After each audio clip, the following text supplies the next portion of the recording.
past few decades, they would regain the power once they join TVK. So now that is the main focus over here.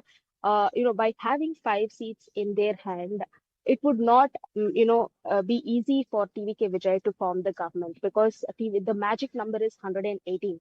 So now that as the High Command has also directed the Tamil Nadu Congress committee to take a call whether they want to go with TVK or whether they want to be with DMK. So it is the Congress's call. So we'll have to wait and see, as the Congress is also Congress senior leader Girish Chodankar, who's also holding a press meet currently in the Congress office. It will be decided very shortly whether they are planning, whether they will go and extend their support for TVK, nor they would remain with DMK.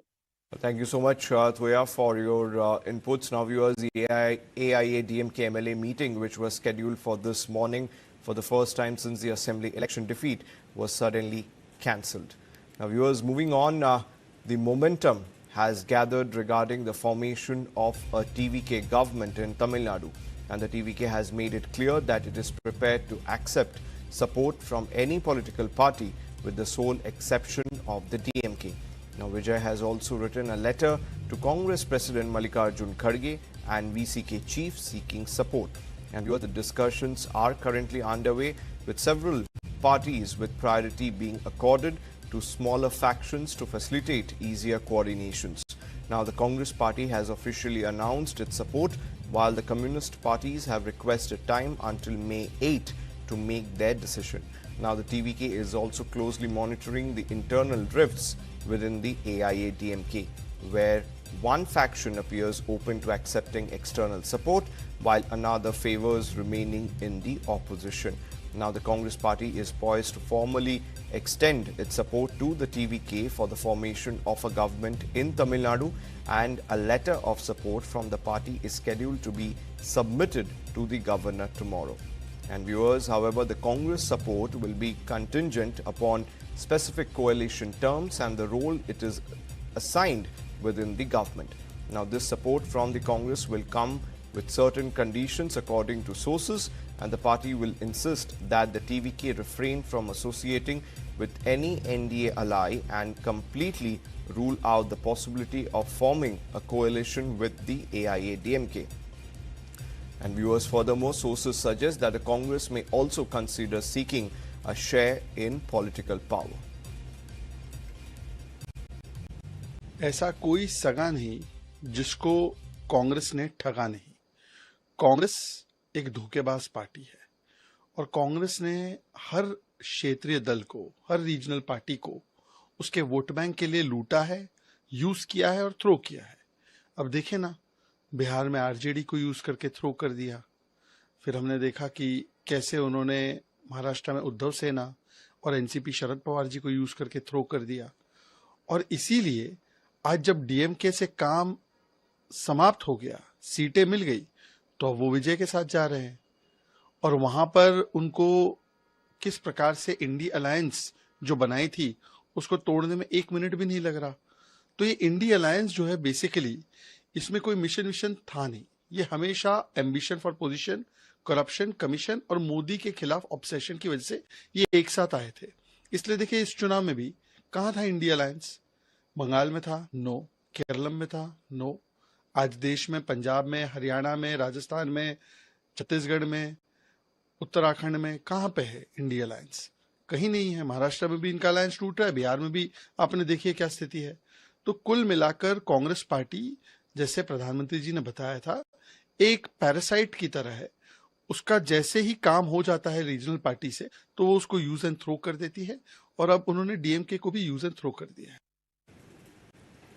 Viewers, Congress Member of Parliament Karti Chidambaram in conversation with News9 Managing Editor on TVK Vijay's surge and what it means for the Congress Party.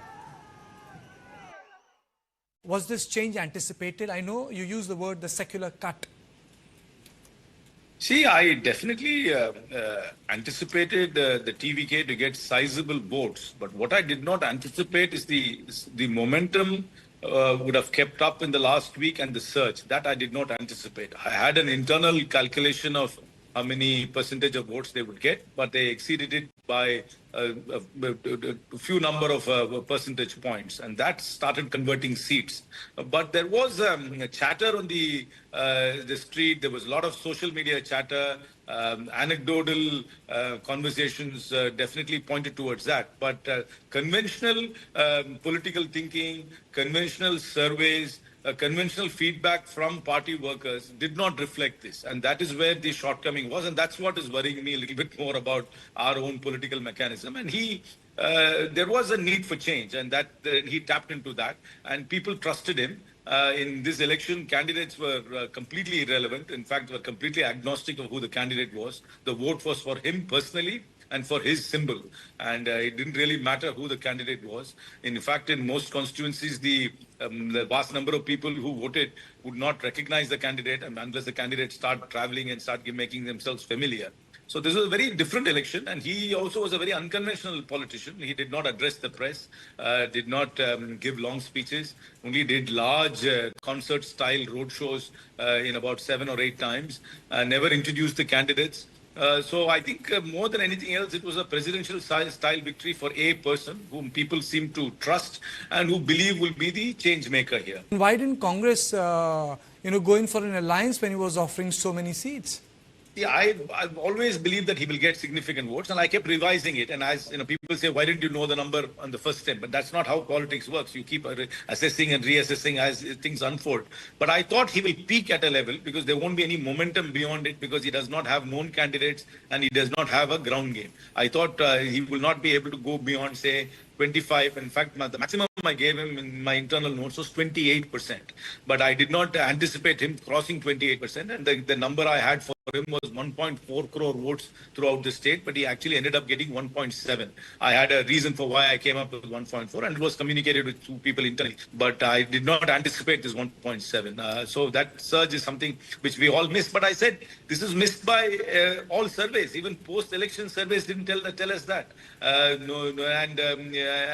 Our booth workers, even post-election, did not tell us that in their own booths that the TVK was the number 1 political party. That's what surprises me, and that's what disappoints me. Is this AAP and why did we not tie up with them? See, yes, there was a lot of speculation, and there was a lot of people who wanted this alliance to happen. I don't deny it. Everybody was open to various options because the Congress has not been in office for more than nearly 60 years. Yes. But when wide consultations were held with MPs, MLAs, AICC functionaries, Congress functionaries, the consensus was that it's very difficult to break an existing relationship which we had with the DMK for 22 years. And while we are dependent upon them and are cooperating with them in Parliament. And what is the reason we will decide to break that alliance especially when during the last 5 years, our MLAs have not really taken on the government on any issue in the assembly. So what will be the excuse to break that alliance? And secondly, we should have also been prepared to criticize the government and the DMK along with Vijay. Were we ready to do that? And was our leadership willing to do that? So there's wide consultations held, and after considering everything, everybody bought into this idea. So to suddenly to criticize now saying you missed the opportunity. Yes, the opportunities were evaluated. Then a consensus was taken. MPs, and I keep telling people, if people were so unhappy with the decision, 1996 would have happened. In AICC thrust upon a decision in 1996 on the Congress here, which they says Mr. Narasimha Rao said that we have to have an alliance with Jayalalitha. People did not like it and they broke away. But in this case, there was no such rebellion. Everybody bought into the idea. Now, viewers, a major political rift has emerged in Tamil Nadu between the DMK and the Indian National Congress. Now, the rift comes after Congress reportedly extended support to the TVK for government formation. The DMK called the move by the Congress as backstabbing, signaling a serious breakdown in ties between the allies. Now, the DMK, which has been a key ally of the Congress both in the state and at the national level, now finds itself sidelined as the Congress appears to be backing a new political force.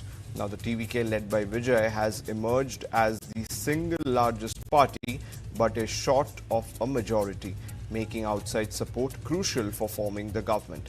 Now, viewers, with Congress stepping in to support TVK, the political equations in the state are rapidly shifting and smaller parties are also being approached to shore up numbers.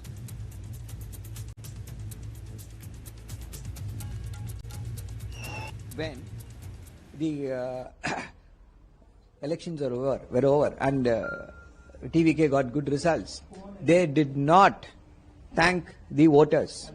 They did not thank the constituents. They did not thank the party workers. The first tweet thanking was to Prime Minister Modi.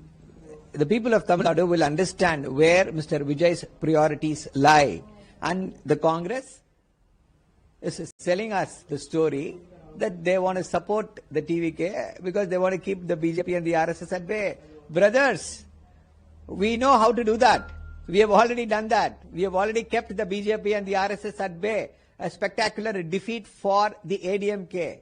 47 votes, and BJP was not able to win only one vote. Last time, one seat. Last time they got 47 for 4 seats. Now only 1 seat. We know how to do that. We decimated them in the 2024 election. So you please don't worry about allowing the BJP and the RSS into the state of Tamil Nadu. And this is a foolhardy decision by the Congress, which is likely to send ripples across the country in the sense that there are other alliance partners. If the Congress is going to be so untrustworthy, just within a day of the results, they are openly going against the mandate, what impact it will create in the minds of Mr. Akhilesh Yadav, Mr. Tejashwi Yadav, Mr. Uddhav Thackeray, and all the others. We are here for the big fight of communalism and a syncretic society. And we have never failed the Congress, and it is now the Congress which wants to support the TVK, which fought the elections. They fought the elections against TVK. Now they want to go and support. I think this is a very short-sighted, myopic stand taken by the Congress, which they will regret. The 2029 elections, the big elections, is coming, where we were very confident that we will be able to remove BJP. But now, because of this decision by the Congress, it has made them a very unstable partner. The perception that is out in the entire country is that Congress cannot be trusted. I don't know, whoever took this decision, a few egos needed to be satisfied in the Congress camp, and they have taken this decision. See, another important aspect is why the Congress High Command isn't convinced enough. Why can't they announce? Everything is announced by the Congress High Command. Why they have not announced this? Why they are delegating this alone to the local party unit? Is it because they want to distance themselves if something goes wrong? Oh, it's not my call. It was taken by the local unit, the usual Congressy style. People are seeing everything. They will be able to see through every move the Congress makes. It is the Congress which is going to pay hard for this foolhardy decision. 2016, the Congress got a good number of seats, though it was not proportionate to the seats that were allocated to them. 2019, the entire country was calling the BJP RSS, was mocking Mr. Rahul Gandhi, was calling him names. And at that time, our leader, Mr. M.K. Stalin, made Mr. Rahul Gandhi the prime ministerial candidate, which was a bold move. And from then onwards, Mr. Rahul Gandhi's graph rose. And 2024, 10 MPs, just like that. It is because of our hard work, the hard work of the cadres of the DMK party. When we say these 5 seats, please let them put out. How many booth level workers were there? How many counting agents were there for the Congress party? It is all the hard work of the DMK on the ground, the resources of the DMK party on the ground. And that is why they were able to pull off these 5 seats. And I call this a foolhardy decision because 5 seats. The TVK, of course, needs 11 seats to prove the majority, to cross the majority mark. The ADMK with 47 seats is willing to offer unconditional support. They say, we are here, we are here, we are here. If you are Mr. Vijay, whom will you listen to? Someone with 5 seats or someone with 43 seats? So, the Congress, I think, had made a very bad decision. Congress cannot do that, but right from the beginning there were talks that some of the people were openly expressed that they wanted to support Vijay. They wanted to join Vijay's party. I don't know why the Congress has taken that step. The Congress is doing it in every state, and ultimately Congress is losing in every state. In fact, they are wiped off in Delhi. In West Bengal also they are wiped off. In Maharashtra they have no chance. So Congress is doing something which will close their party. That is what is happening now. Let us see. Viewers, TVK Chief Vijay is set to take charge as the next Chief Minister of Tamil Nadu, with the swearing in likely on May 7th. Now, according to sources, the ceremony will be held at the Jawaharlal Nehru Indoor Stadium in Chennai, and Vijay is expected to meet the governor ahead of the oath taking. Now, the development comes after the governor accepted the resignation of M.K. Stalin and his Council of Ministers, while asking him to continue in office till the new government is formed. Now, in a stunning debut, Vijay's party TVK has emerged as the single largest party, winning 108 seats in the 234-member assembly, just short of the majority mark. Now, the DMK-led alliance secured 73 seats, while the AIA-DMK-led combined finished with 53. Now, to cross the majority mark, TVK is now working to secure support from other parties. The Congress has indicated its backing, while talks are also on with left parties and regional outfits. Now, sources add that the new government's focus will be on women's safety, youth empowerment, anti-drug measures and administrative reforms. Now, if sworn in, Vijay's rise will mark a major political shift in Tamil Nadu, with a party just over 2 years old set to form the government.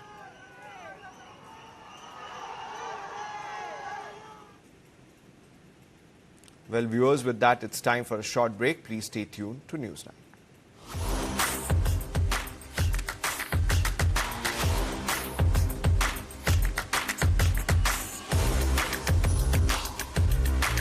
This is India's #1 news network, and you're watching News9, English news as it should be. After a blockbuster first season, where corporate giants and industry leaders ruled the court, TV9 Network presents the ultimate corporate badminton championship Season 2. A battle of skill, speed and supremacy, with a massive 5 lakh rupee prize pool across categories. At Pulela Gopichand Badminton Academy, Gachibowli, Hyderabad, from the 15th to the 17th May 2026. The court is set. Let the battles begin. Catch the action only on TV9 Network. To register, log on to www.tv9x.com. Associate sponsor KL deemed to be university. Special partners Campa Sure, Shukar hai, JK Max Paints. ChatGPT helps you get answers and find inspiration. Venue partner Pulela Gopichand Badminton Academy. Amid a fragile ceasefire, stakeholders take on the tough questions. Was Israel surprised by the asymmetric warfare which Iran started conducting? Yes, I think it was a kind of surprise, the level of savagery. Why has Iran stopped the traffic in the Strait of Hormuz? So we have to defend ourselves. Like never before, on point with Kartikeya Sharma, decoding Hormuz, Kharge and the ceasefire. What is the future of peace in West Asia? I hope that they got their lesson. That are supposed to give a chance. We stay ready in case it doesn't work. Every war has a political objective. The voices that matter, only on News9.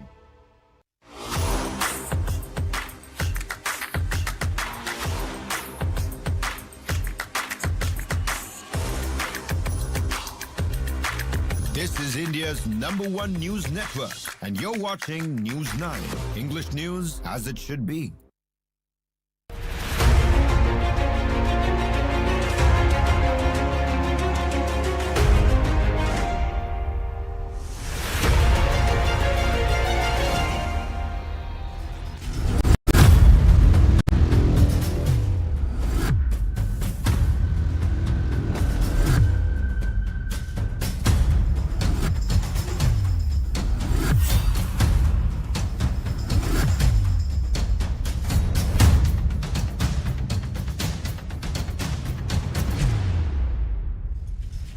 Our first segment on In Your Interest. The BJP's latest charge calling the Congress party the Muslim League, the new Muslim League 2.0. Is this representation versus appeasement? And if the Congress is becoming minority centric, is it not playing to the electoral math? Those are some of the questions that we do need to understand and decode. And in the high stakes arena of Indian politics, a familiar but intensifying debate that has taken center stage. Following the recent election results, the spotlight has shifted towards a massive consolidation of minority votes, particularly in states like Assam. Of course, the list includes West Bengal. It talks about the Kerala MLAs as well. We look at what this means for Congress's strategy, Hindu voter sentiment, and the larger political battle in the country. In Assam, take a look at this. The Congress won 19 seats, but a look at the names reveal a significant trend. 18 of those winners are from the Muslim community, while only one is Hindu. And this lopsided ratio has sparked this fierce debate over whether Congress is becoming a party for a specific demographic rather than a broad-based platform. The BJP has wasted no time in sharpening its attack. Its IT cell chief Amit Malviya even comparing the current Congress to the new Muslim League. According to the CSDS Lokniti data, in the 2024 Lok Sabha elections, 38% of Muslim voters supported the Congress party, up from 33% back in 2019. Around 65% backed the India bloc. And in 2021 Assam Assembly polls, as many as 81% of Muslim voters chose the Congress alliance. Assam is becoming a microcosm of a bigger trend where minority votes appear to be consolidating behind the Congress and its allies. The BJP's counter-polarization strategy feeds directly off these optics. They point to historical precedents such as the overturning of the Shah Bano judgment in the 1980s as evidence of a long-term pattern where vote bank politics, quote-unquote, is prioritized over uniform legal principles. Whether it is the opposition to the Waqf Act amendments or the promise of minority scholarships, the BJP frames these as pseudo-secularism that ignores the concerns of the majority. Now, the Congress party has long maintained close ties with parties like the IUML and AIUDF. It has opposed the Citizenship Amendment Act and the NRC. Its leaders have backed minority quotas in some states and fielded a higher share of Muslim candidates in certain elections.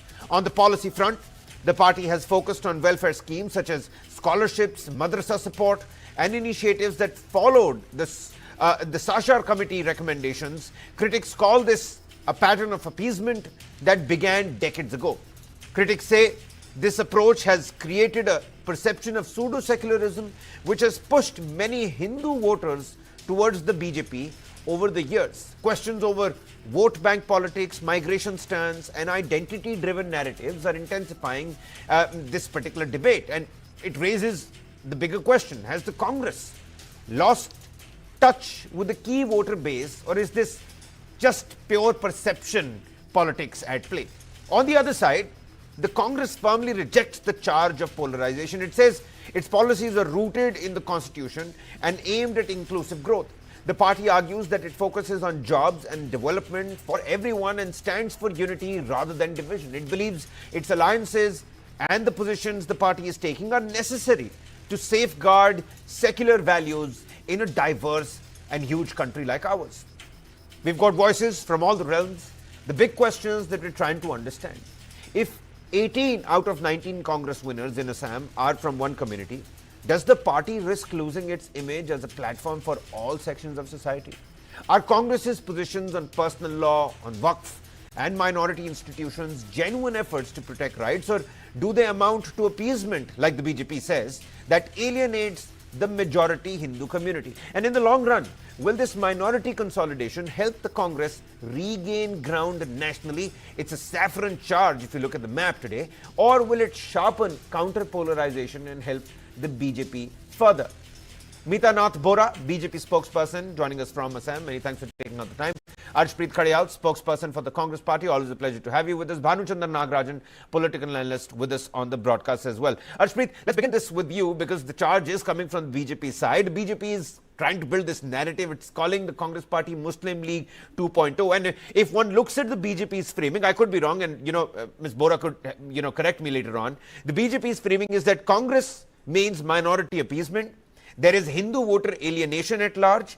Politically, seems to be a useful narrative, especially when you're talking about the Hindi belt, the urban middle class. But 18 out of 19 MLAs in Assam, is this coincidence? Is this strategy? What's your response? Muslim League 2.0, how does the Congress party react? First and foremost, the Bharatiya Janata Party should not be thanking the people for the mandate. They should be thanking SIR for the mandate. In Tamil Nadu, 74 lakh people were deleted as voters. In West Bengal, 91 lakh people were removed as voters. In Kerala, 9 lakh. In Assam, so on and so forth. So, and many voters were added in cross. Now, the fact of the matter is, if these people were fake voters, hence you removed them, then why were they allowed to vote in the Lok Sabha election back in the day? Crores and crores of fake voters voted in the Lok Sabha election 2024 on the basis of which your government won. You are in the center, you've been calling the shots, you have a prime minister in the entire cabinet. Based on that, therefore, should you not resign? Because as per you, these were fake voters. And now that you allowed them to vote in the Lok Sabha election, their fathers, their grandfathers, their great-grandfathers have been voting in the elections. But you took away the right from them to vote, which is a constitutional right. The process was cumbersome, complicated. The timelines were short. People weren't given enough time. Everybody is not educated. Everybody is not empowered. Everybody is not blessed that way. So my request is that if people could not challenge it, does not mean that you would call it mandate. Mandate would have been if all these people would have been allowed to vote. If crores of people that live in those states, that eat in those states, that employ or take employment in those states, if they were included, then would you have called it mandate? But now it is not mandate. You should be thanking the SIR, which apparently was done before the assembly elections, but not in the biggest... Arshpreet, if I may interject, all of these, pertinent points would have been admissible submissions if we were, decoding the election results from yesterday. I was waiting for you to come around to the Muslim League 2.0. How does the Congress party react to that? Is the party comfortable being seen as the default Muslim party? Because that's the charge that's coming from the other side. See, as far as the Congress party is concerned, we believe in the Constitution of India, and the introduction to the Constitution, which is the preamble, says, we the people of India, socialist, sovereign, secular, democratic republic. Now, maybe the Bharatiya Janata Party has forgotten the meaning of these words, but we haven't. We were secular, we are secular, we will be secular. All religions, all communities are equal before us, will always be continue to equal before us, and we'll always continue to fight for them. We'll always continue to stand for them, and no matter what happens, no matter what the Bharatiya Janata Party says, no matter what their propaganda is, no matter how many lies they spread, we'll stand it, we'll fight it out head on, and we'll ensure that the Bharatiya Janata Party's accountability is fixed like it was fixed in Kerala. The Bharatiya Janata Party has been cleaned from the face of South. You see, in Kerala, they have merely won 3 seats. Merely 3 seats. In Tamil Nadu, they could not. A lot of experts are already calling it a big inroad for the Bharatiya Janata Party in Kerala. 3 seats, I mean, that's unheard of for the BJP in the state of Kerala. See, the fact of the matter is, you don't make governments with 3 seats. That's a fair point. I'm not saying that they're looking to make a government. The idea is to be making those inroads. I mean, look at the amount of seats they had back in 2011, then later on, and more than 200 this time around in the BJP. They even happened to, they also, what they started saying? Many of the BJP leaders started saying, now after this, it is the turn of Punjab and Himachal. I don't know if the Bharatiya Janata Party reads what's happening in Punjab or not, but in Punjab you have 0 seats in the Lok Sabha. You have just 1.5 MLA in the Vidhan Sabha. In by-elections that recently took place, you did not even win a single seat. Your Zamanet Zabt hui hai Bharatiya Janata Party ke leaders ki, and they still don't have a reality check. Number 2, as far as these elections are concerned, these results are concerned, see, you must have seen how the Bharatiya Janata Party has already given a gift to the people of India. LPG prices have been raised, skyrocketed, $993 increase, 3,000 plus cylinder. Would you believe that? I'd request the Bharatiya Janata Party. Governments are formed for governance. Governments are formed for development and welfare. What you are doing is not governance. Mr. Modi, one, has always been 24/7 on campaign mode, is more of a prime campaigner than of a prime minister. Number 2, all the governments, state governments, CMs, ministers, union ministers, prime minister are always on campaign mode. They don't deliver impart governance. They impart campaigning, advertising, branding, marketing. That is what they do. All right, because Harshpreet, we're digressing from the main point here. I'm going to circle back to you because we need to look at this optically as well. Even if the Congress party says that it's more inclusive, it seems like the optics at the moment, and I don't know if you agree or disagree, they look a little more exclusive, and that does weaken the pan-Indian appeal. I'm going to come back to you, but I'll take the same questions to the BJP, spokesperson with us on the broadcast, Mitanath Bore.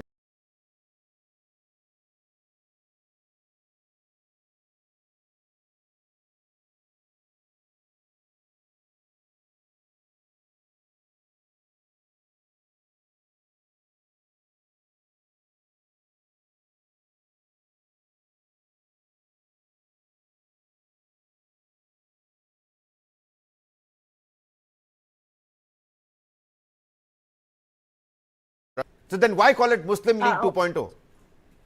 Well, Kavir, first I would like to start with the answer that BJP is known, if you look at our history, we have gone from 3 to 300. So the inroads down south is actually significant. And yes, I would like to once again, thank the people of Assam, all the voters of Assam for this huge mandate. This is the third time that BJP is coming to Assam, has won all the seats. And that too with, you look at the margin and the number of seats, it's a hat trick.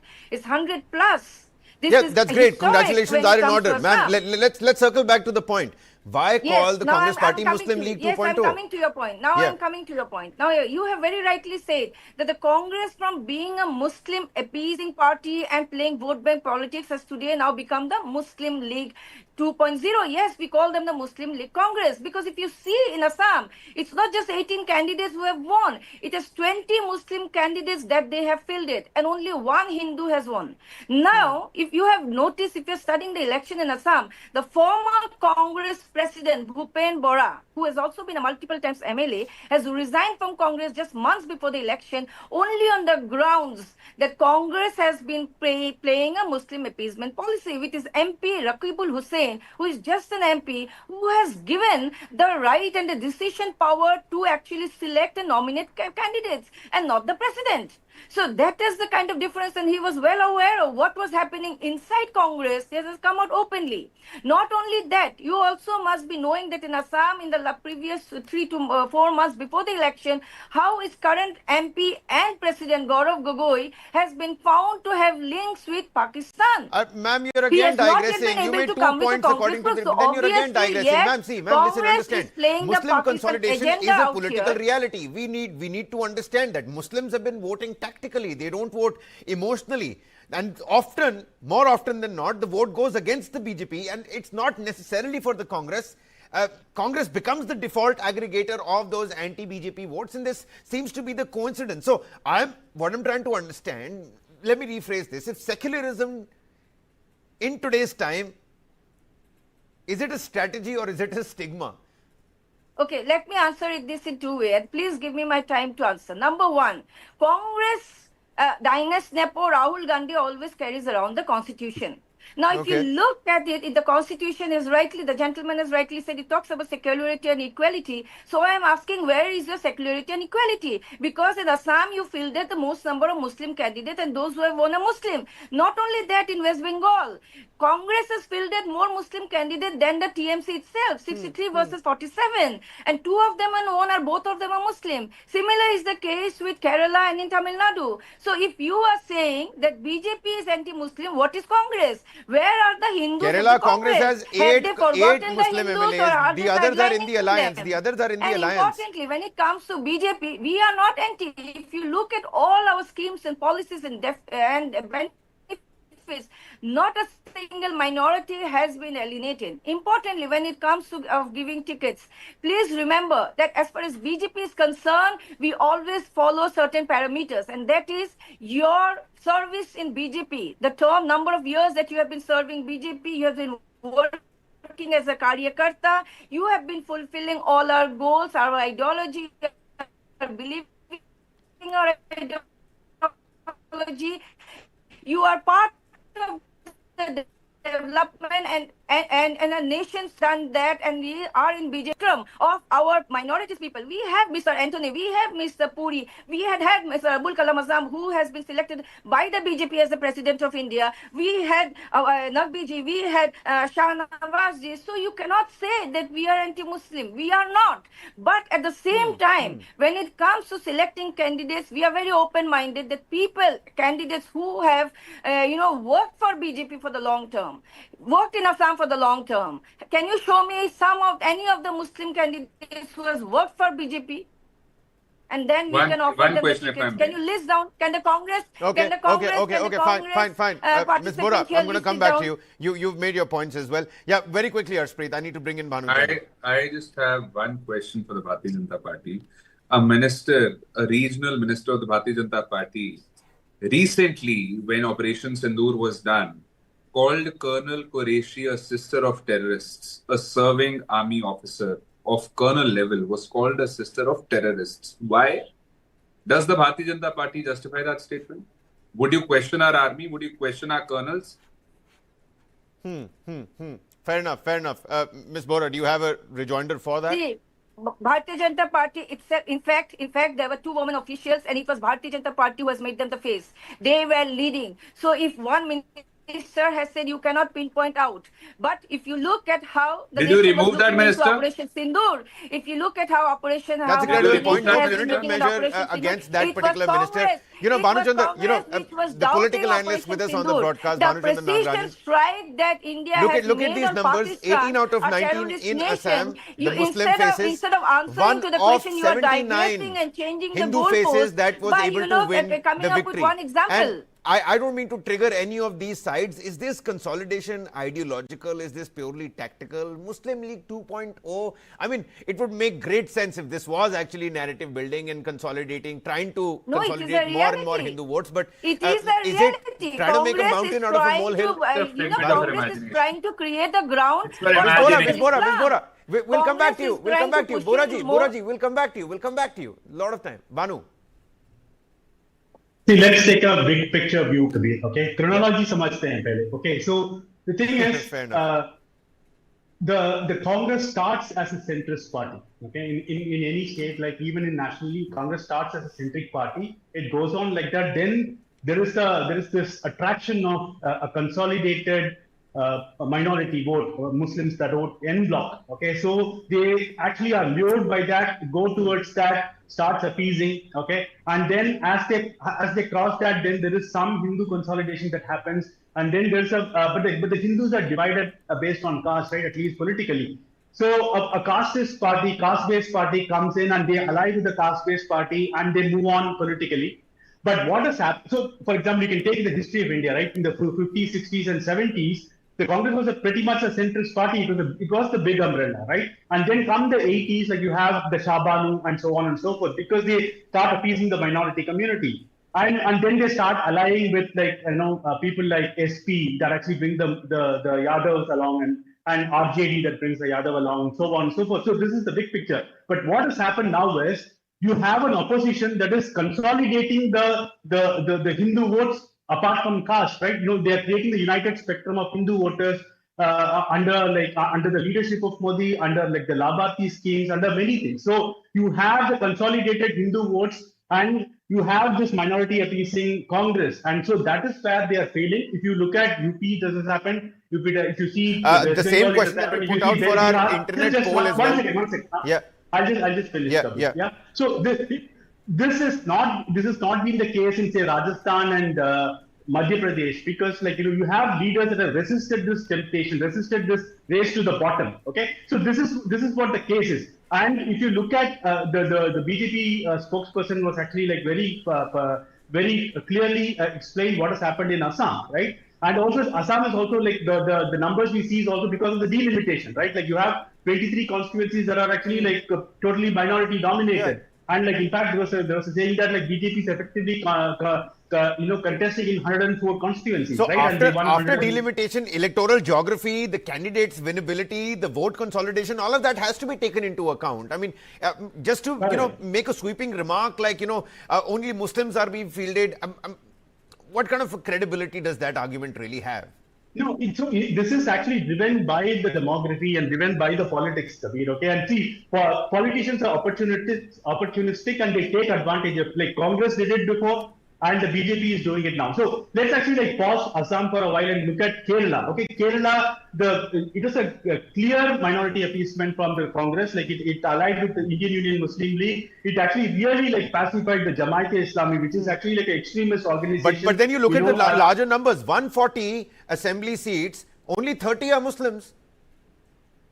Correct, but the thing is, like the allies actually came in, right? Like IUML actually like got around 20 odd seats. So you have to see it in unison, right? Like they are an alliance together. So I'm not like holding a card for one party or another, but we have to see the fact it is undeniable that the BJP, the Congress is like appeasing the Muslims. Okay, it is part of the political strategy. Let them accept it. That's what I'm trying to say.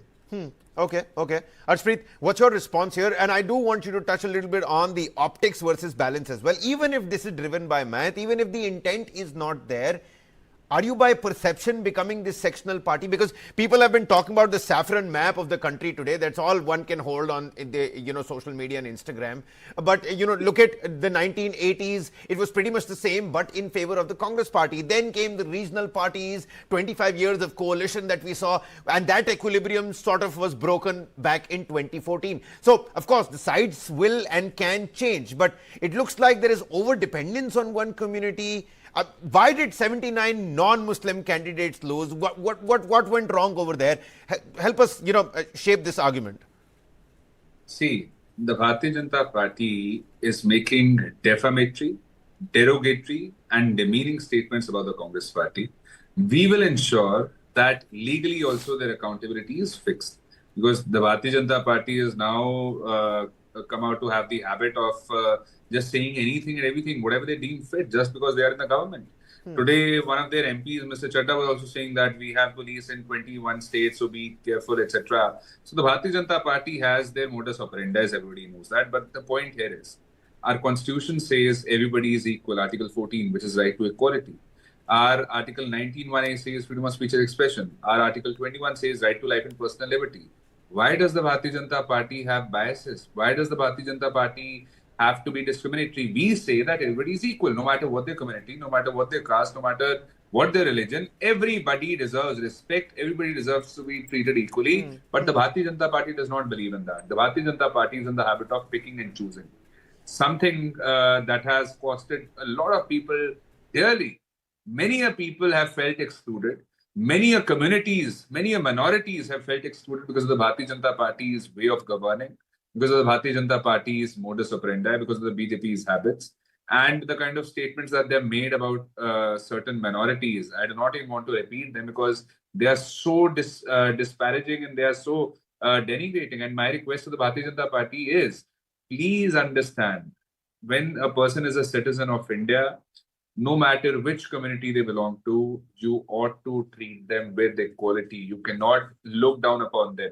You cannot basically humiliate them. You cannot disrespect them. All right, the fair enough. Party is doing that. So all we are saying is that for us, the person who's standing at the back of the queue, irrespective of his community and religion, we'll stand for him no matter what anyone says, no matter what anyone does. So that is what the Congress party is about, empowering anyone and everyone. But, Banu makes a credible point that it all started with that centrist, angle.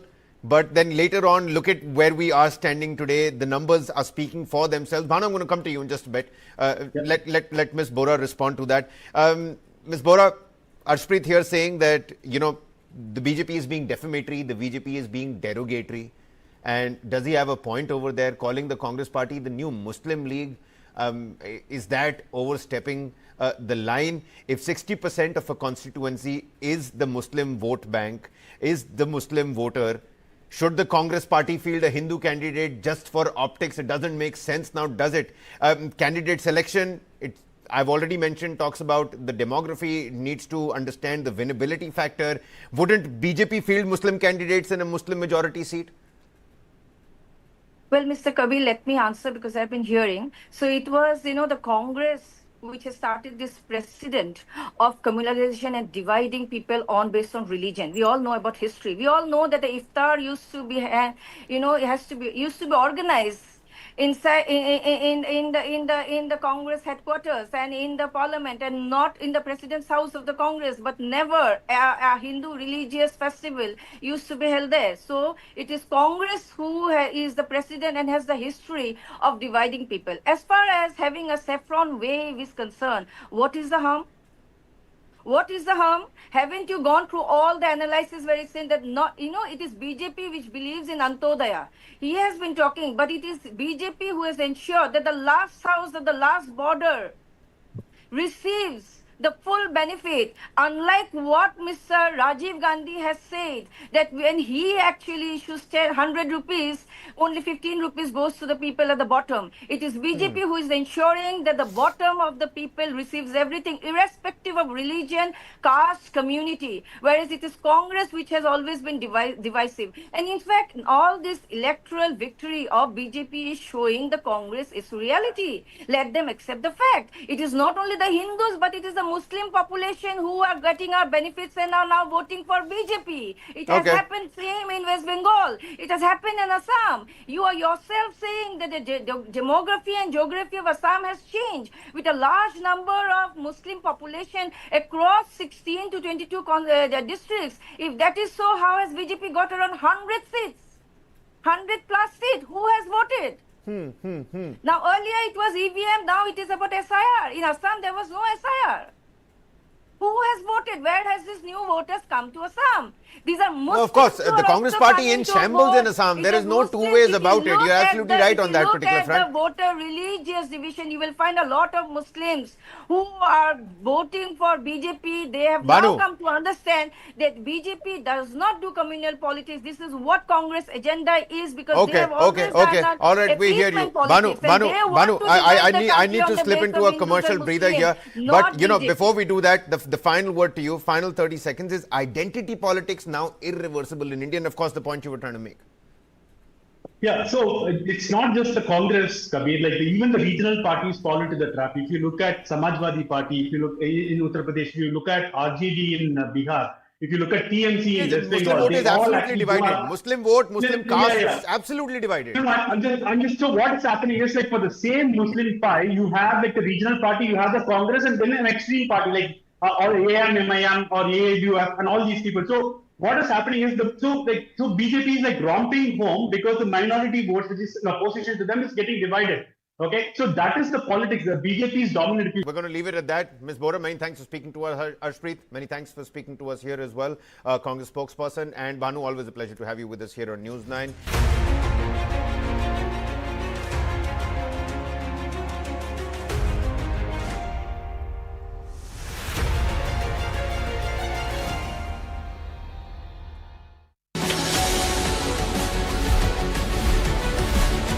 Why has Iran stopped the traffic in the Strait of Hormuz? They want to attack us, they want to target us, so we have to defend ourselves.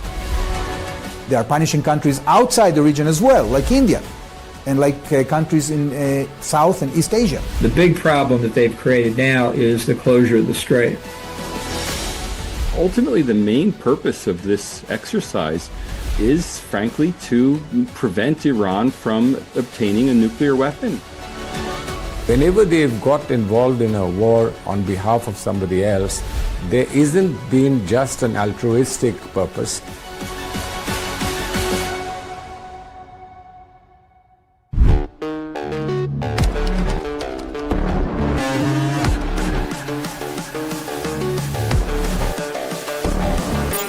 Welcome to this edition of the AI Report. Not accepted.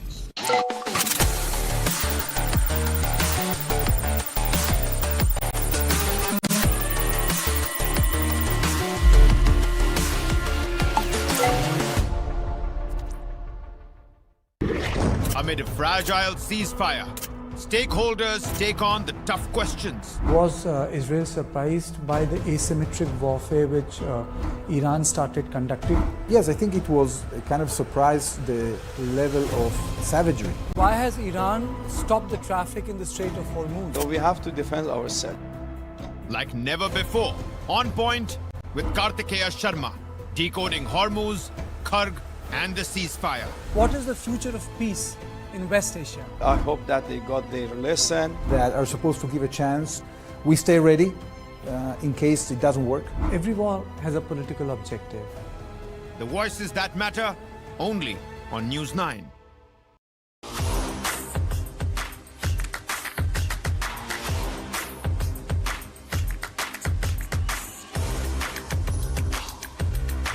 This is India's #1 news network, and you're watching News 9. English news as it should be. Hello and a warm welcome. You're watching News 9 with me, Shweta Kothari. Here's a look at headlines we're tracking at this hour.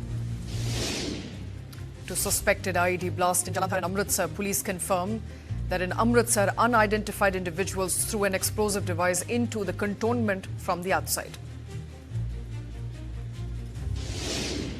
Vietnamese President Lee receives ceremonial welcome at Rashtrapati Bhavan. Visit comes as India and Vietnam mark 10 years of comprehensive strategic partnership. Congress officially declares support for Vijay's TVK. DMK blames Congress of backstabbing, calls the move short-sighted and myopic.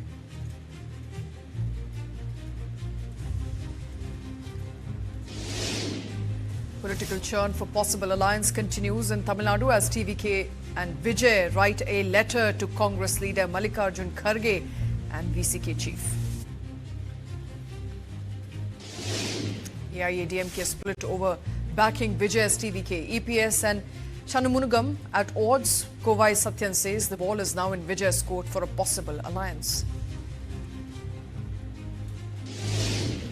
Donald Trump announces pause on Project Freedom, cites requests from Pakistan and other countries for the move. However, blockade to remain in full effect in the Strait of Hormuz.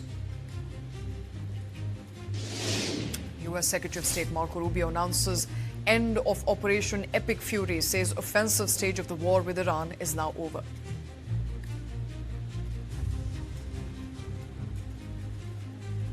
And our top story at this hour, coming from the politically sensitive Tamil Nadu, which is intensifying the buzz around TVK, stepping up its efforts to form the government. According to sources, TVK has now initiated outreach to the AIADMK as part of its alliance building exercise. In a key development, senior TVK functionaries including Adav Arjuna and Basi Anand are meeting AIADMK leader Edappadi Palaniswamy at his residence, fueling speculation about possible support. Now, AIADMK national spokesperson Kovai Satyan said that the ball is in Vijay's court now, emphasizing that the decision now rests with Vijay. Satyan stated that Vijay must take a call considering whether he aims to ensure a stable 5-year government or continue effort to bring more parties on board to secure a majority.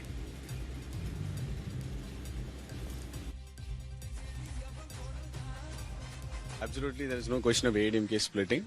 So there is momentum which is happening. So the ball is in Mr. Vijay's court. He has to take a conscious decision whether he wants to complete the term for 5 years or he wants to try and do some exercises of taking many more parties into his confidence. So it is up to him. The ball is in Mr. Vijay's court. We'll wait for the outcome. Absolutely, there is no difference of opinion. The High Command decision is final and binding on AIADMK. High Command will take a decision very soon.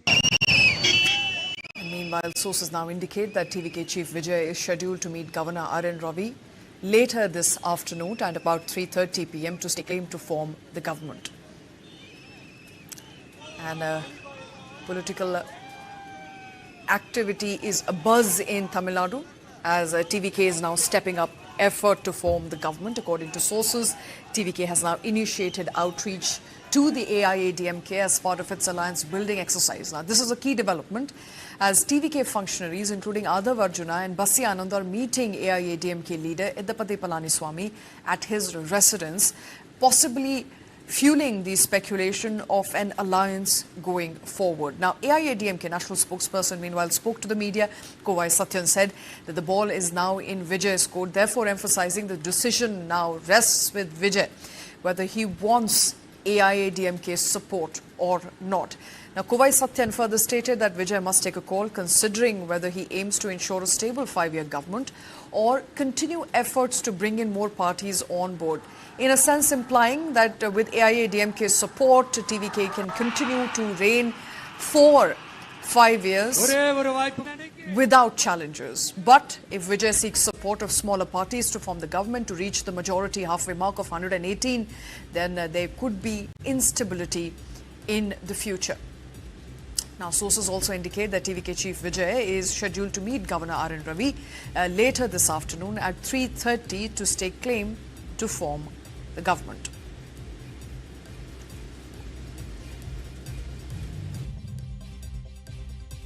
Internal rifts have also surfaced within AIA-DMK after the party abruptly, in fact, cancelled its MLA meeting scheduled this morning, the first since the assembly election defeat. Sources say that meeting was called off due to sharp disagreements over whether to extend support to Vijay's TVK for government formation or not.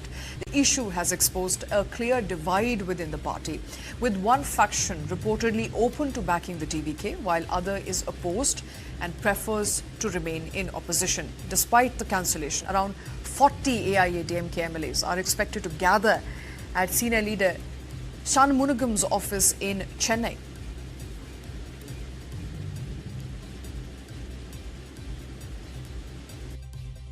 My office. I am attending my office. It is my office. I am attending my office. AIDMK supporting.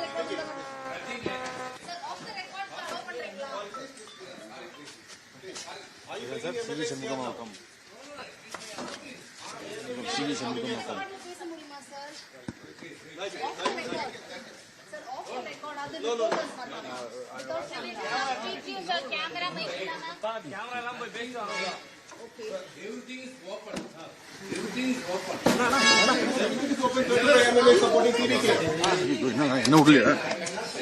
Sir, should TVK? I can't say anything. Can we expect development? Party has to take the decision. Is CPS taking the decision? Party has to take the decision. There seems to be some sort of split there as far as AIA-DMK is concerned. Cracks are also emerging in the Congress-DMK alliance. They're now coming out in open, with Congress MP Manikam Tagore making a strong pitch for a new political alignment in Tamil Nadu. In a statement posted on social media platform X, Tagore reiterated that the Congress party will support TVK in effort to form the next government, signalling a possible shift in alliance dynamics. And that alliance dynamics is fast changing with each passing minute. Referring to the recent election results, Tagore said that the verdict had gone against the DMK government, pointing that several cabinet ministers had lost their seats. He added that the Congress had suffered collateral damage despite not being directly responsible for the outcome in Tamil Nadu. Tagore also warned that BJP and its growing focus on Tamil Nadu, framing the current political situation as a critical moment for the opposition forces in the state. He posed a key question on the future course of action, whether to continue backing a government that has been rejected by the electorate or to unite with forces that have actively opposed the BJP in order to prevent its rise in Tamil Nadu. So this morning, all eyes are on Tamil Nadu as permutations, combinations are playing out in full force. My colleague Thoya Jakshi is tracking all those details. Thoya, TVK, of course, taking claim to form the government. The oath-taking ceremony for Vijay could be as soon as tomorrow. Now, we also know that TVK is actively in conversation with AIA-DMK. What are you picking up there as far as the support from AIA-DMK is concerned? Well, Shweta, absolutely. TVK is reaching out to AIA-DMK to, take their support to form the next government in Tamil Nadu. As you see, the magic number is 118. Now, TVK has 108 seats, and they require 10 more seats to reach the magic number. So on the other hand, you see that AICC General Secretary K.C. Venugopal, who has also, reached out to the Tamil Nadu Congress Committee, stating that, given the directions to take the step whether to join hands with TVK to extend their support to form the government, or whether to stay back with the DMK in DMK's alliance. But on the other hand, you see there are several parties TVK has reached out to. That is Congress, CPI, CPM, and VCK. These these parties have received a letter from TVK side. But on the other hand, you see AMMK and AIADMK has still not received the letter. But what we are getting to know is AIADMK and AMMK is ready to extend their support to TVK to form the government in Tamil Nadu. And you see, just few hours I want to left. stick to AIADMK first. Now, there are two stories emerging as far as the support of AIADMK to TVK is concerned. One, of course, is that AIADMK, majority of MLAs have decided to support Vijay. So the national spokesperson, Kovai Satyan, today comes out on record, says that the ball is now in Vijay's court, whether he wants AIADMK support or not. On the other hand, we are also looking at perhaps a division in the very middle, where many AIADMK MLAs believe that they should remain in opposition.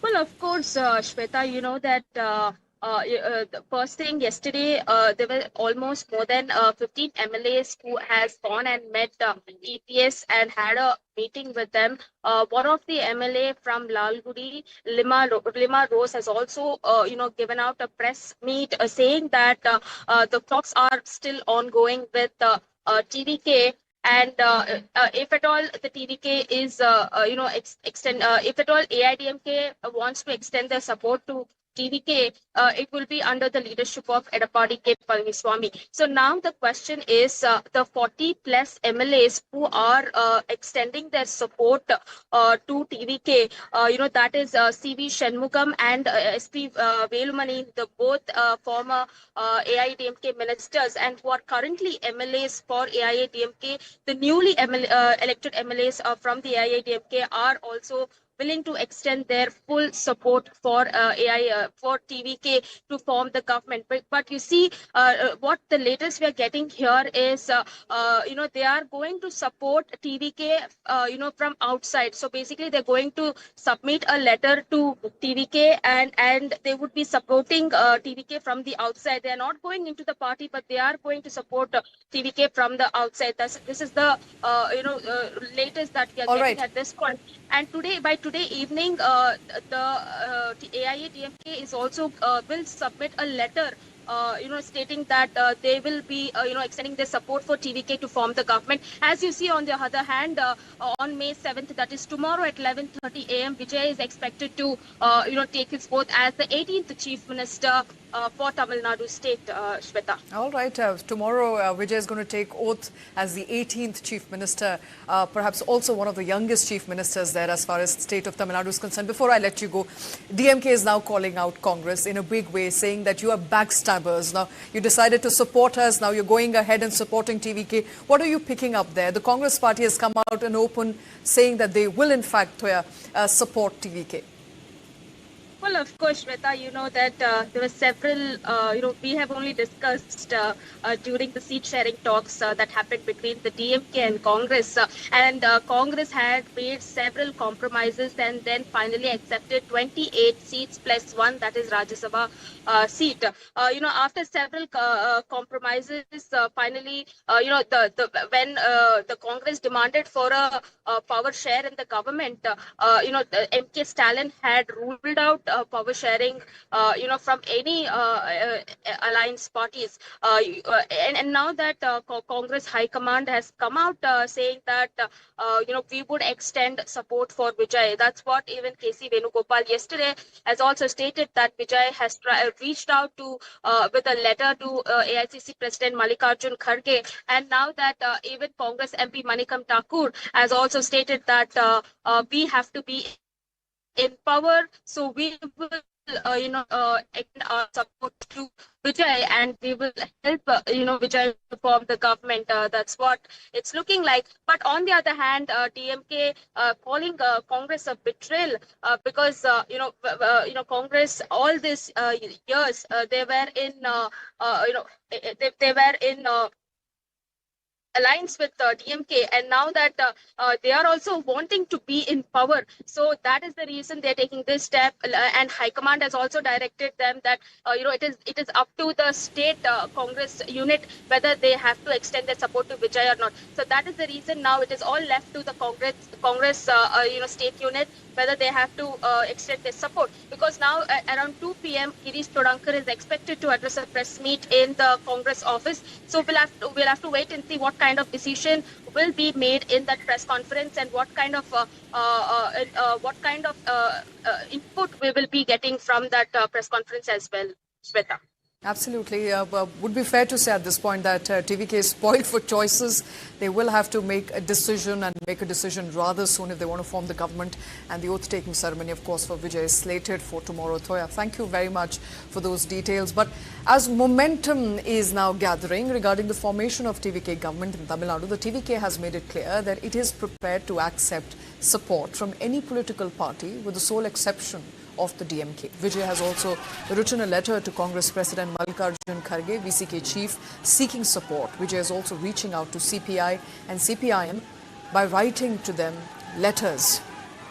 Discussions are currently underway with several parties, with priority being accorded to smaller factions to facilitate easier coordination. The Congress party has officially announced its support, while the communist parties have requested time until 8th of May to make their decision. The TVK is also closely monitoring the internal rifts within AIADMK, where one faction appears open to accepting external support, while the other remains in opposition. The Congress party is poised to formally extend its support to TVK for the formation of the government in Tamil Nadu. A letter of support from the party is scheduled to be submitted to the governor tomorrow. However, Congress's support will be contingent upon specific coalition terms and the role it is assigned within the government. This support from the Congress will come with certain conditions. The party will insist that TVK refrain from associating with any NDA ally and completely rule out the possibility of forming a coalition with the AIADMK. So TVK will have to choose between Congress and AIADMK. Furthermore, sources suggest that the Congress may also consider seeking a share in political power. ऐसा कोई सगा नहीं जिसको कांग्रेस ने ठगा नहीं। कांग्रेस एक धोखेबाज पार्टी है और कांग्रेस ने हर क्षेत्रीय दल को, हर रीजनल पार्टी को उसके वोट बैंक के लिए लूटा है, यूज किया है और थ्रो किया है। अब देखें ना, बिहार में आरजेडी को यूज करके थ्रो कर दिया। फिर हमने देखा कि कैसे उन्होंने महाराष्ट्र में उद्धव सेना और एनसीपी शरद पवार जी को यूज करके थ्रो कर दिया। और इसीलिए आज जब डीएमके से काम समाप्त हो गया, सीटें मिल गई, तो वो विजय के साथ जा रहे हैं। और वहां पर उनको किस प्रकार से इंडी अलायंस जो बनाई थी उसको तोड़ने में 1 मिनट भी नहीं लग रहा। तो ये इंडी अलायंस जो है बेसिकली इसमें कोई मिशन था नहीं। ये हमेशा ambition for position, corruption, commission और मोदी के खिलाफ ऑब्सेशन की वजह से ये एक साथ आए थे। इसलिए देखिए, इस चुनाव में भी कहाँ था इंडी अलायंस? बंगाल में था? नो। केरलम में था? नो। आज देश में, पंजाब में, हरियाणा में, राजस्थान में, छत्तीसगढ़ में, उत्तराखंड में कहाँ पे है इंडी अलायंस? कहीं नहीं है। महाराष्ट्र में भी इनका अलायंस टूट रहा है, बिहार में भी आपने देखिए क्या स्थिति है। तो कुल मिलाकर कांग्रेस पार्टी, जैसे प्रधानमंत्री जी ने बताया था, एक पैरासाइट की तरह है। उसका जैसे ही काम हो जाता है रीजनल पार्टी से, तो वो उसको यूज एंड थ्रो कर देती है। और अब उन्होंने डीएमके को भी यूज एंड थ्रो कर दिया है। This, if the Congress does, it is a big stabbing what they have done to DMK, because we have stood by them in all the odd hours. Our chief minister, our leader, M.K. Stalin, was the first person to name Rahul Gandhi as the Prime Minister candidate of India. Nobody else opened their mouth until then. In India bloc, it was only our leader who named Rahul as the Prime Minister candidate. At that point of time, you know with what names he was called from the BJP side, which I would not like to mention it now. Such kind of a person was elevated by our party leader all over India, and he held them high up when they had a crisis in the India bloc. It was DMK and our leader which stood up to their level, and we had holded them high up. I think they should think of all those things what we have done. If still they are doing it, as Saravanan said, it's a big backstabbing what the Congress is doing to DMK. So a major political rift is now emerging in Tamil Nadu between DMK and the Indian National Congress. The rift comes after Congress reportedly extended support to TVK for forming the government. Now DMK called the move by Congress a backstabbing, signalling a serious breaking down of ties between the two allies. The DMK, which has been a key ally of the Congress both in the state as well as at the centre, now finds itself sidelined as the Congress appears to be backing a new political force. TVK, led by Vijay, has emerged as the single largest party but is short of a majority, making outside support crucial for forming the government. Now, with Congress stepping in to support TVK, the political equation in the state are rapidly shifting and smaller parties are also being approached to shore up the numbers.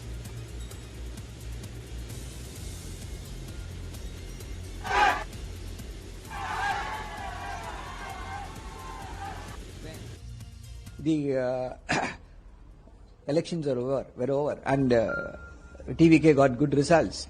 They did not thank the voters. They did not thank the constituents. They did not thank the party workers. The first tweet thanking was to Prime Minister Modi. The people of Tamil Nadu will understand where Mr. Vijay's priorities lie. And the Congress is selling us the story that they want to support the TVK because they want to keep the BJP and the RSS at bay. Brothers, we know how to do that. We have already done that. We have already kept the BJP and the RSS at bay. A spectacular defeat for the ADMK. 47 votes, and BJP was not able to win only one vote. Last time, one seat. Last time they got 47 for 4 seats. Now only 1 seat. We know how to do that. We decimated them in the 2024 election. So you please don't worry about allowing the BJP and the RSS into the state of Tamil Nadu. And this is a foolhardy decision by the Congress, which is likely to send ripples across the country in the sense that there are other alliance partners. If the Congress is going to be so untrustworthy, just within a day of the results, they are openly going against the mandate. What impact it will create in the minds of Mr. Akhilesh Yadav, Mr. Tejashwi Yadav, Mr. Uddhav Thackeray, and all the others. We are here for the big fight of communalism and a syncretic society. And we have never failed the Congress. And it is now the Congress which wants to support the TVK, which fought the elections. They fought the elections against TVK. Now they want to go and support. I think this is a very short-sighted, myopic stand taken by the Congress, which they will regret. The 2029 elections, the big elections, is coming where we were very confident that we will be able to remove BJP. But now, because of this decision by the Congress, it has made them a very unstable partner. The perception that is out in the entire country is that Congress cannot be trusted. I don't know, whoever took this decision, a few egos needed to be satisfied in the Congress camp, and they have taken this decision. See, another important aspect is why the Congress High Command isn't convinced enough. Why can't they announce? Everything is announced by the Congress High Command. Why they have not announced this? Why they are delegating this alone to the local party unit? Is it because they want to distance themselves if something goes wrong? Oh, it's not my call. It was taken by the local unit, the usual Congressy style. People are seeing everything. They will be able to see through every move the Congress makes. It is the Congress which is going to pay hard for this foolhardy decision. 2016, the Congress got a good number of seats, though it was not proportionate to the seats that were allocated to them. 2019, the entire country was calling the BJP RSS, was mocking Mr. Rahul Gandhi, was calling him names. And at that time, our leader, Mr. M.K. Stalin, made Mr. Rahul Gandhi the prime ministerial candidate, which was a bold move. And from then onwards, Mr. Rahul Gandhi's graph rose. And 2024, 10 MPs, just like that. It is because of our hard work, the hard work of the cadres of the DMK party. When we say these 5 seats, please let them put out.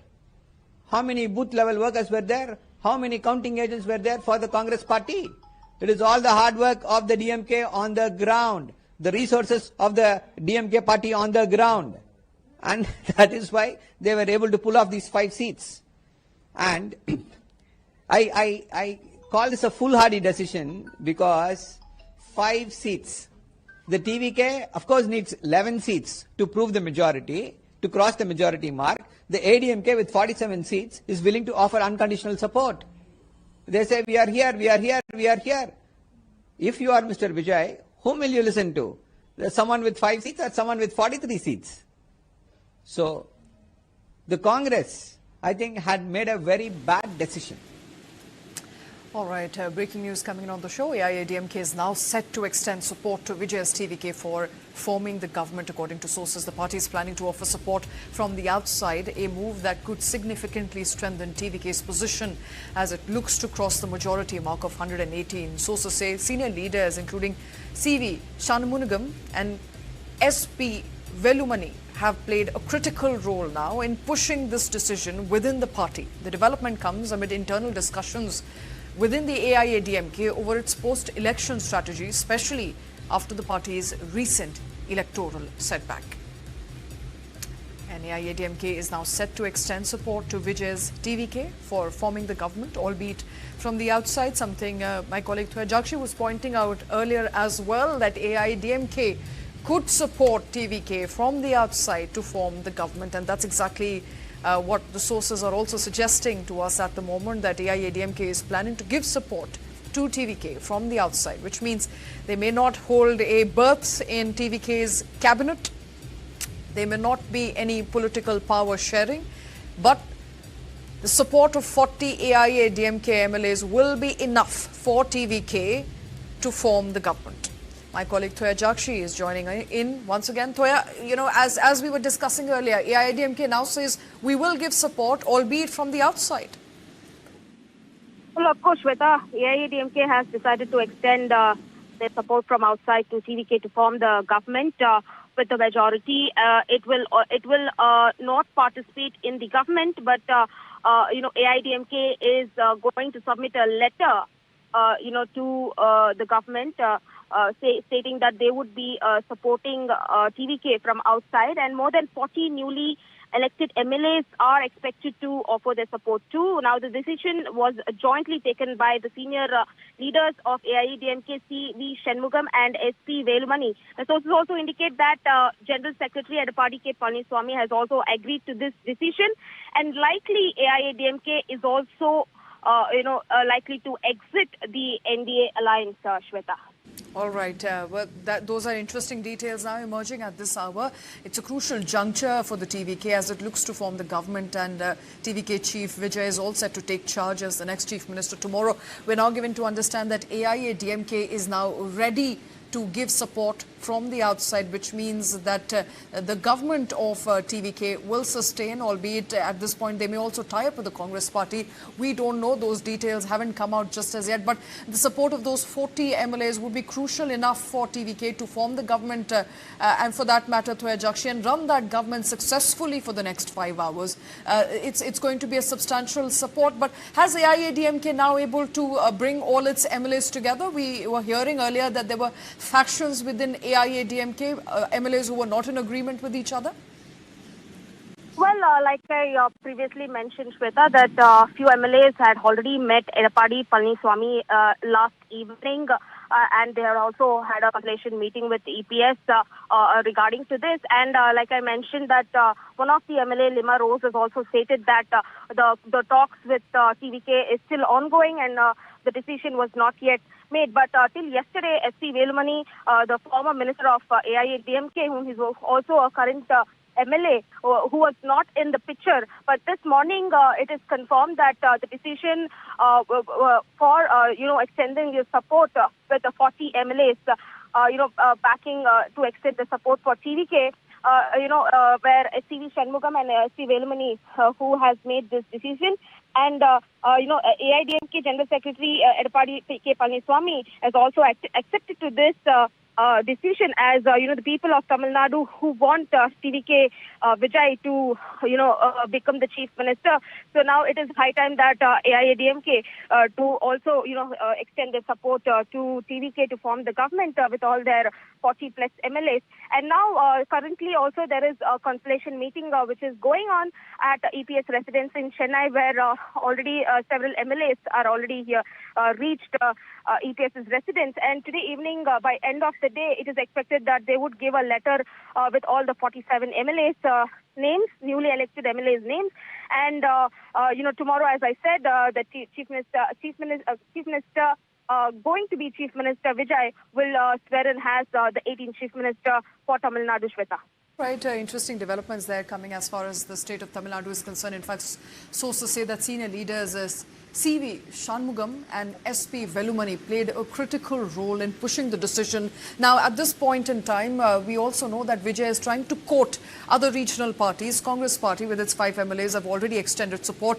If the party is also able to court DMK, I beg your pardon, PMK and DMDK, then perhaps they will be able to just about touch that halfway mark of 118, in which case they will not be a minority government and they will still not need AIADMK support. So interesting politics there playing out in full force as far as state of Tamil Nadu is concerned, and the future of who's going to be the next chief minister. Whether Vijay will require the outside support of AIADMK or not, well, that of course is the permutation combination playing out right now. Thoya Jakshi continues to be with us. Thoya, what is the outreach as far as other regional parties is concerned? Have we heard anything about PMK, whether CPIM, whether other regional parties will extend support to Vijay or not? Although Congress has come out with its 5 seats in total, saying that we will support TVK, but that is not enough to reach the halfway majority mark.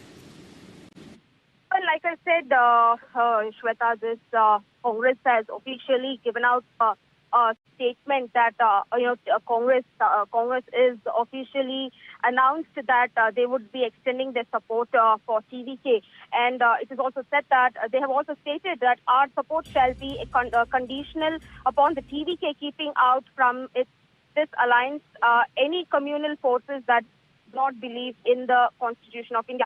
So this is highlighted a statement which is mentioned in the Congress, which they have released a press release. And it is also said that PMK, which is having 4 seats, they have also reached out to Vijay, Deputy Chief Minister post, so with having 4 seats in their hand. On the other hand, now the Congress has officially announced, their support for Vijay. But yet, even after, extending the support, they still want 5 more seats to form the government. But here, what we see is Vijay had reached out to Congress, CPI, CPM, VCK. Absolutely, Vijay has already reached out. Vijay has already reached out to CPIM. He's also reached out to DMDK, PMK. He's reached out to every regional party. He may not need the outside support after all. But big breaking news coming in there: Congress has now officially dumped its ally DMK after conversations of whether Congress party is going to go ahead and support Vijay or not. The official channels are now suggesting that Congress has decided to ally with the TVK, officially dumping its long-term ally DMK. My colleague Brijesh Pandey is joining us live from the newsroom. Brijesh, major development coming in there as far as state of Tamil Nadu is concerned. It's often a saying that power courts strange, fellows, but in this case, it was very clear for the Congress party. The road ahead was with TVK, so they decided what was best for them as far as the state of Tamil Nadu is concerned. Well, absolutely. I think, for the first time, Congress has also decided to do what other allied partners in India Alliance have done, basically. Everyone was on their own, and for a broader, issue, they all had come together. What was happening in Tamil Nadu was that there was already a deep division within the Congress party with leaders like Manikam Tagore and others who were in favor of stitching up alliance with TVK, which was offering Congress party 75 seats. And what was happening was that the senior leaders like Mallikarjun Kharge, P. Chidambaram and all, they were the one who forced the Congress party to go ahead with the DMK. So there was a division within the Congress party even before the votes were cast. And what has happened is that after the results, which saw a spectacular, a magical, return of a magical winning of Vijay, what has happened is that there are people in Congress who said that now is the time to change side, and we saw last night the backstory of the ditching is started from last night when DMK started tweeting and calling Congress a party of backstabbers, and also went on to say that how when Rahul Gandhi was pilloried as Pappu, it was MK Stalin who went out and said that Rahul Gandhi is the future Prime Minister. Now they're saying that this is how Congress is paying us back for our loyalty. But one thing is very clear, that the dynamics, the electoral dynamics of Tamil Nadu has changed completely. For the first time, we are seeing a party with almost an absolute majority, 108 seats when you require 118 for an absolute majority. Vijay is the first, is a party, TVK is a party which is kind of stormed over the Dravidian parties. And what we are witnessing is also that there is also a near split in the AIADMK, I think, which has forced the AIADMK to go ahead and officially give support to Vijay from outside. So, a lot of political happenings are taking place. But what we can say for sure is that, yes, Congress and DMK are not together. The Congress has now hitched its bandwagon with TVK, and we have also getting know from our sources, and as our colleague Thoez actually was telling us that AIADMK has decided to extend outside support to TVK. And one party which will emerge as for which the entire churning will emerge as a big setback is Bharatiya Janata Party. What we are also gathering is that the AIADMK has decided to ditch its own alliance partner, BJP, in order to make sure that the extension of support from outside is acceptable to TVK. Okay, I want to quickly take you through what it means for the India alliance, because DMK has been an important partner for the Congress party. Now, in this possible case, we are also hearing from DMK MLAs, erstwhile MLAs, saying that MK Stalin was the first person who declared Rahul Gandhi as the future Prime Minister of this country. Now, this split, how does it really play out as far as the future of India alliance is concerned? If you ask me honestly, I mean, the ND alliance was there all but in the name, and it was already in tatters. Because if you remember, it started long back when it was decided that Nitish Kumar will be made the convener, the national convener of India Alliance, and then Mamata Banerjee, who threw a spanner and said that she should become the national convener of India Alliance, and we saw an angry Nitish walking out of that meeting in Bangalore and going back to Bihar, and we saw what happened post that. Nitish Kumar switching sides to BJP and then once again becoming the chief minister. The other players are also like Aam Aadmi Party and others, they all are following their own dictum. For a larger issue, for a broad, like the issue of women reservation, they are together. But I think the India Alliance is now more or less to each for his own, and this is the first time the Congress has also exhibited the same strategy which we have seen other regional partners who were very important part of India Alliance. They have been exhibiting for a long while now. Okay, coming back to Tamil Nadu, all sorts of permutations, combinations there playing out. Brijesh, AIADMK is saying that we are going to give outside support to TVK, but they may not need outside support after all, because they are getting now 5 Congress MLAs. If they decide to quote DMDK or CPIM or PMK for that matter, they will form a majority government if they manage to cross that 118 mark. They will, but I mean, any smart party would want to approach the start of its tenure with much more numbers than what they originally require. What the AIADMK support will give is that they will provide stability to Vijay's government. Though numerically, I don't think that any party will try to tinker with the kind of phenomenal, magical, support which TVK has got as far as Tamil Nadu is concerned. So I don't think any party would want to tinker and ruin their electoral chances is after that. Yes, numerically, Congress and other smaller parties do provide Vijay, approximately 11 to 13 seats, which is 1 or 3 more than what Vijay requires, because he already has 108. But I think, if AIADMK gives him support from outside, it will provide a long-term stability to the party. Now, what is very, very interesting is that, we also saw a near split in the AIADMK with almost 40 MLAs were openly toying with the idea of breaking away from the DMK and joining the TVK. Now, if that would have happened, that would have been a big, big political development. So, I think, what we are seeing is that a major realignment and restructuring of political alliances between the parties. We see Congress dumping DMK, we will see AIADMK dumping Bharatiya Janata Party, and we will also see, new realignments back in shape, where this time the AIADMK said that they will not join the government, thereby allowing, Vijay's party to have full latitude to run the administration as they deem fit. All right, major shake-up there as far as the state politics is concerned, with allies dumping each other, all-weather friends dumping each other ahead of what could be a crucial government for Vijay. He's to be sworn in as the 18th Chief Minister of Tamil Nadu tomorrow. So he's got a couple of crucial next few hours to churn out a plan as to what the collision will look like in the next couple of hours from now. But Congress there is suggesting that, our allying with TVK should be seen as an attempt to keep communal forces out. What exactly is Congress trying to say here, Brijesh? The fact that we are aligning with the TVK is to keep communal forces out. The thing with political parties is that they are always, have one slogan to mask the real intention. The fact of the matter is, for a very, very long time, more than 3-4 decades now, if I would say, the Congress party did not have any minister in Tamil Nadu cabinet.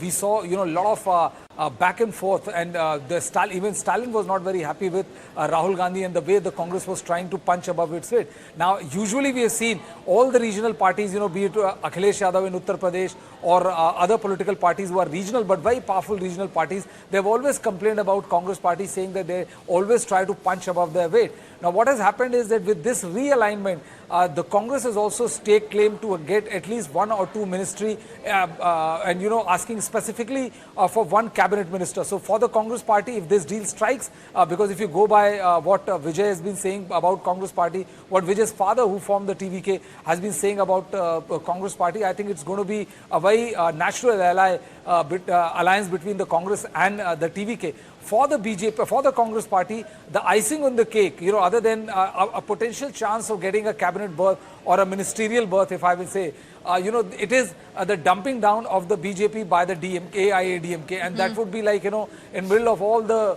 election victories which the BJP had garnered, their mission Tamil Nadu remains a non-starter. Okay.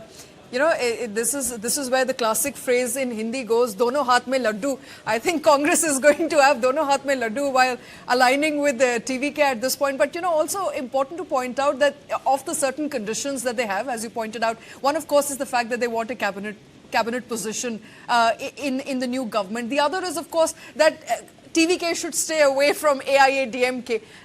I don't think that's going to happen. I don't think the Congress has that kind of bandwidth or numerical power to dictate terms to TVK.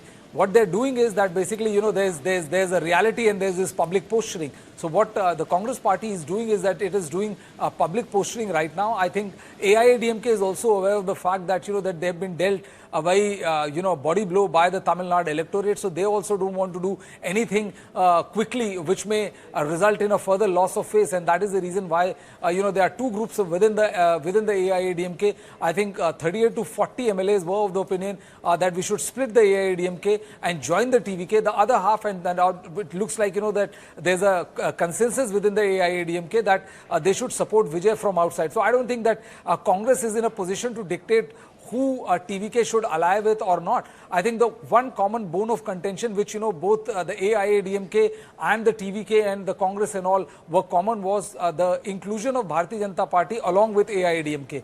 So that partnership, I think, has been is now no longer there.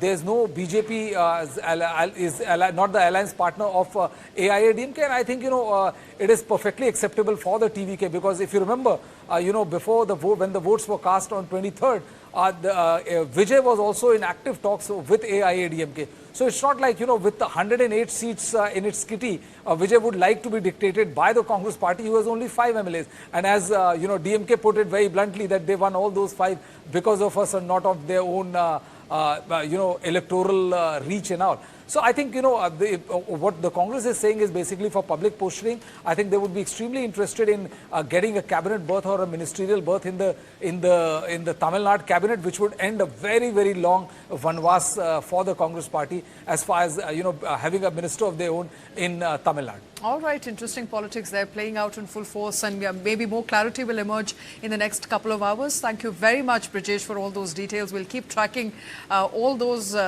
happenings in the state of Tamil Nadu. Meanwhile, TVK chief is now set to take charge as the next chief minister of Tamil Nadu, with the swearing in likely to take place tomorrow on 7th of May. According to sources, the ceremony will be held at the Jawaharlal Nehru Indoor Stadium in Chennai.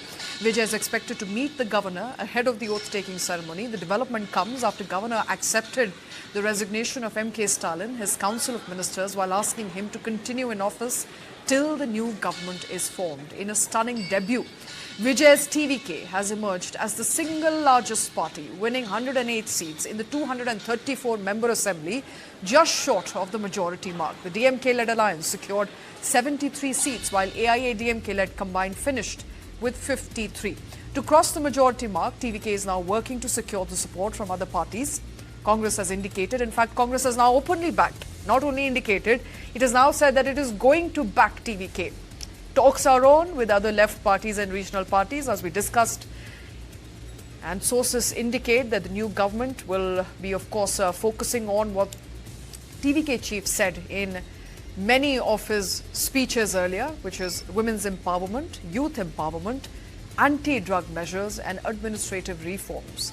Vijay's rise is likely to mark a major political shift in Tamil Nadu, with the party just over 2 years old set to form the government.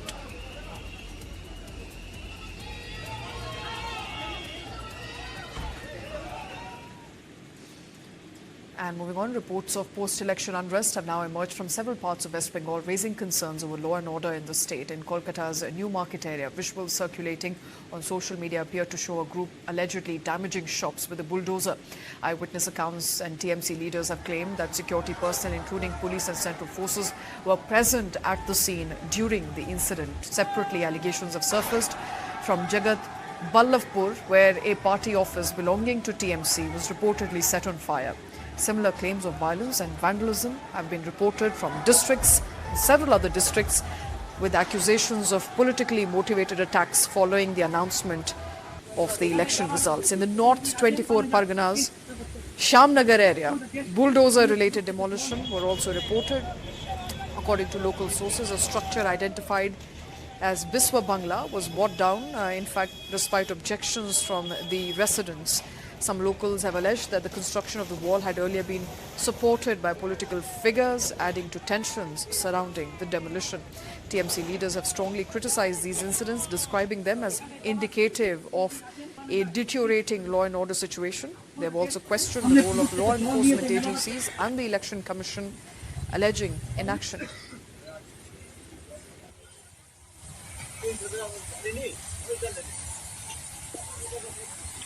এখানে যারা BJP প্রতিনিধি আসেন পানা যায় এই চেষ্টা করতে ফলটা টেক সামনে পুকুর থেকে জল নিয়ে তো মেলাবার করতে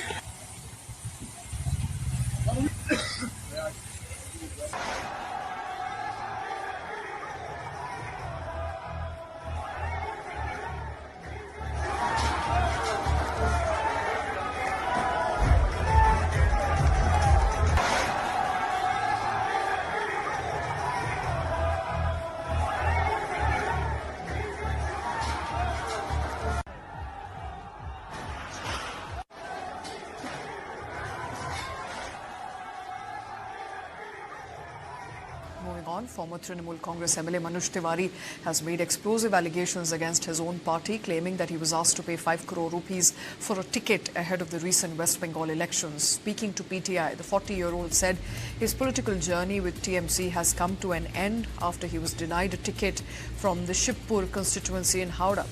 Tiwari alleged that the tickets within the party were distributed based on financial capacity rather than merit. He claimed that several candidates paid hefty sums, in some cases up to 5 crore rupees, to secure nominations.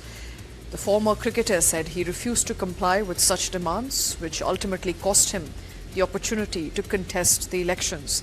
Reacting to party's electoral defeat, Tiwari said that the outcome was expected, alleging widespread corruption, lack of development across sectors during the government's tenure. Reflecting on his own political career, Tiwari revealed he was initially reluctant to enter politics despite being approached by party leadership. In 2019, he eventually contested. He won the Shibpur seat in 2021 assembly elections. He also expressed dissatisfaction with the functioning of the party, alleging a lack of internal democracy, limited scope for ministers to raise issues.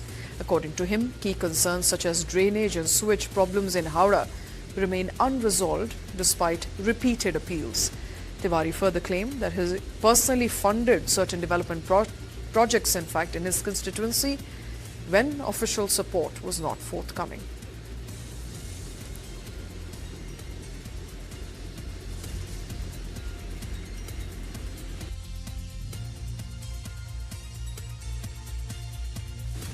Mamata Banerjee has lost. The BJP has finally made its way into power in West Bengal. But what is even more striking is that Mamata lost the crucial Bhabanipur seat. Suvendu Adhikari secured a total of 70,000 votes, while Mamata Banerjee received just over 58,000 votes, losing by a margin of 15,000 votes. Now, let's decode the key reasons behind the fall of the Mamata Banerjee-led government. Anti-incumbency played a big role, with 22 out of 35 TMC ministers losing, including Mamata Banerjee herself. Nearly 63% of the cabinet was defeated, signalling a clear voter rejection of the TMC. Suvendu Adhikari emerged as a key factor, defeating Mamata Banerjee due to his mass appeal and strengthening his position as a front-runner for Chief Minister's post. The BJP's focused campaign also made a difference, with over 600 rallies, wide outreach and strong focus on issues like women's safety, jobs and the industry. The SIR factor impacted voter numbers in heavily populated and key districts like Murshidabad, Malda and parts of the North and South 24 Parganas. Meanwhile, RJ Kaur and Sandesh Khali incident triggered public outrage, especially among women voters, leading to a noticeable shift in women voter sentiment regarding women's security and safety.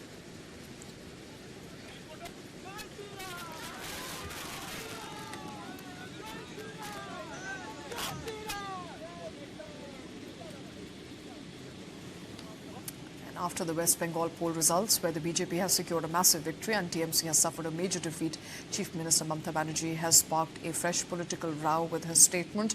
A day after the result, Mamata Banerjee made it clear that she will not be resigning as the Chief Minister, claiming that elections were not fair. Mamata vowed to fight back, saying TMC will bounce back and take this battle forward. She alleged, and I quote, the government of India directly interfered to control the system, undermining democracy. She called it brutal murder of democracy. She cited examples of Haryana, Bihar and Maharashtra. We will bounce back, we will fight this battle. But whatever this government of India's direct interference and to control the autocrat system, to finish the democratic system, the brutal murder of democracy.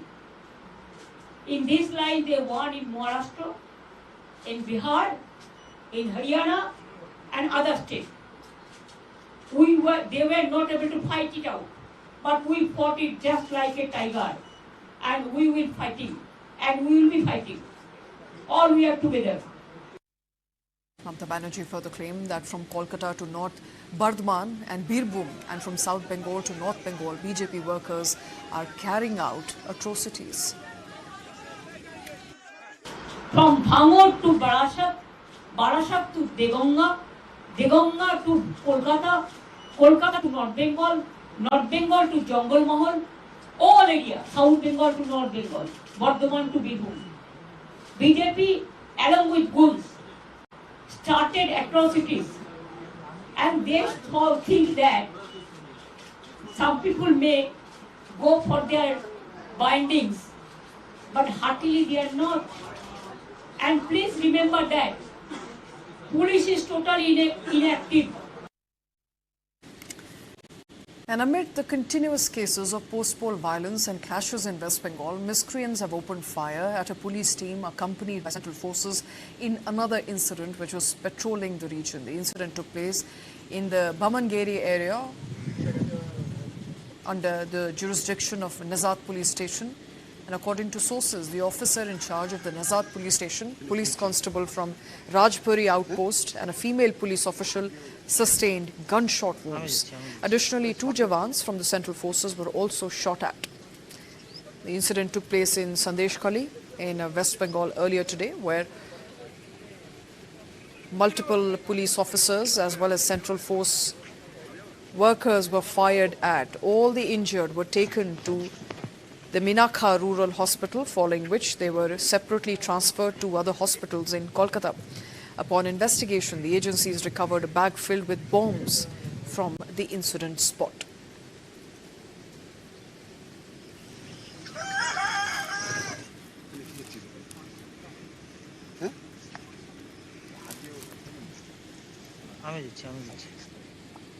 And that's all the time I have on the show. Thank you very much for watching.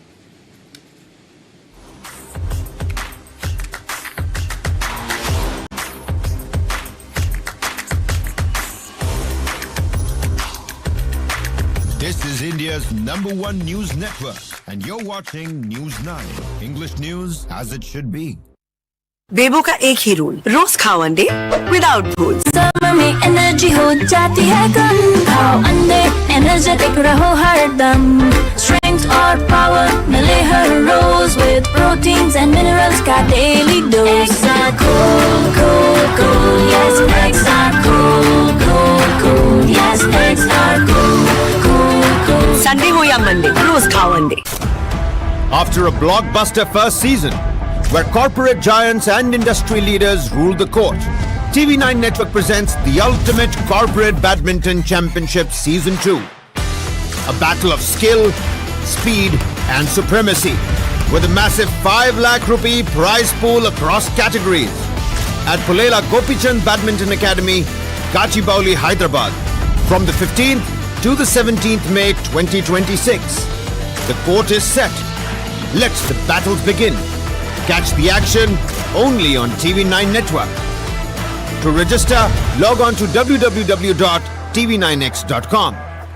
Associate sponsor KL deemed to be university. Special partners Campa Sure, Shukar hai, JK Max Paints. ChatGPT helps you get answers and find inspiration. Venue partner Pulela Gopichand Badminton Academy.